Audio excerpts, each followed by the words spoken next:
5 resep sambal yang terakhir favorit aku banget. Mulai dari yang paling gampang, ini yang pertama cuma pakai rawit merah dan bawang putih terus disiram minyak panas. Yang kedua, ini tipe sambal mentah, pakai cabai keriting dan pakai rawit hijau, terus pakai terasi bakar juga. Dan yang ketiga, ini mirip-mirip yang tadi, cuma bedanya pakai rawit merah aja dan pakai gula merah. Sama-sama pakai tomat dan pakai air jeruk limau. Jadi itu tipe sambalnya tuh seger gitu. Terus yang keempat, ini sambal versi malas ngulek. Jadi bahan-bahannya cuma di blender aja, terus ditumis jadi kayak sambal goreng gitu. Dan makin wangi karena pakai kecombrang, terus pakai daun jeruk juga. Yang terakhir ini favorit aku banget, namanya asam udang, asalnya itu dari Aceh. Jadi sambalnya pakai udang yang digoreng atau bisa juga direbus dan belimbing wuluh. Jadi rasa sambalnya tuh seger gitu. Semua bahan-bahannya tinggal diulek aja jadi satu, jadi tipe sambal yang fresh gitu. Tapi bisa juga kalau misalnya kamu gak suka aroma bawang mentah, kamu bikin versi yang disiram sama minyak panas. Dimakan pakai nasi putih hangat aja beneran nikmat banget. Pokoknya sambal ini tuh nagih deh. 5 resep sambal part kedua, yang terakhir tuh bikin boros nasi. Pertama ada sambal mata, diiris-iris aja bahannya, terus dikasih terasi bakar dan dibejek-bejek, terus dipakein minyak kelapa, dibejek-bejek lagi.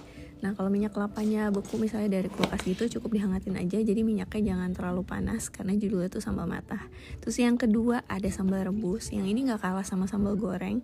Bahan-bahannya juga jadi lebih gampang diuleknya, dikasih terasi bakar dan jangan lupa dikasih perasan air jeruk limau juga. Yang ketiga ini sambal dari Maluku, paling cocok untuk makan seafood. Bahan-bahannya ada tomat hijau dan tomat merah, dikasih bawang merah juga dan rawit, kemangi, terus dikasih perasan jeruk kunci.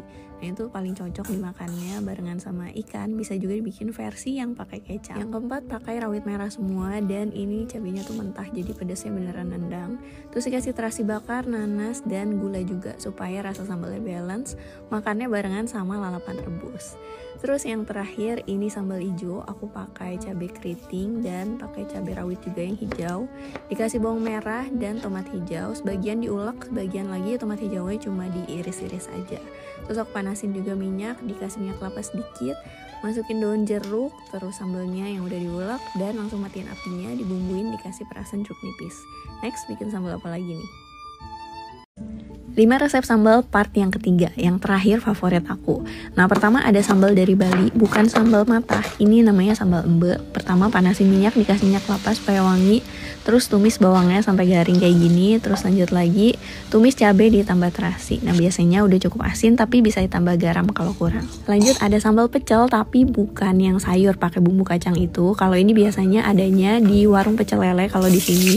Di daerah lain biasanya sebutnya warung penyetan, warung lalapan atau lamongan. Nah ini tuh tipsnya, tomatnya wajib digoreng sampai bener-bener empuk. Terus kalau udah diulek kemirinya, dikasih juga bahan-bahan lainnya, dibumbuin, dan dikasih perasan air jeruk juga. Sambal yang satu ini tuh cita rasanya segar, paling cocok buat makan ikan. Aku pakai tomat hijau dan tomat yang merah juga. Terus dikasih cabai bawang merah, dikasih perasan jeruk kunci, dan kalau udah dikasih siraman minyak panas. Ini aku pakai minyak kelapa, bisa juga pakai minyak bekas goreng ikan. Sambal yang satu ini tuh unik banget, cita rasanya pedas, asam, seger, ada sedikit hint pahitnya. Mungkin gak semua orang suka, tapi kalau aku suka banget.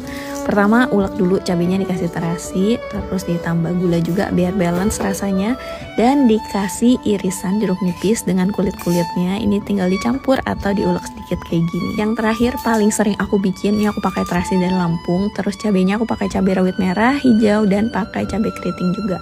Nah ini diulek, terus biasanya aku pakai gula merah, tapi bisa juga pakai gula pasir. Nah rahasianya itu yang bikin seger, wajib pakai rampai. Ini tuh sekilas kayak tomat cherry tapi bukan, beda. Ini tuh rasa dan aromanya juga beda, seger kayak ada aroma jeruknya. Pokoknya kalau nyambel pakai rampai tuh wah auto nambah deh.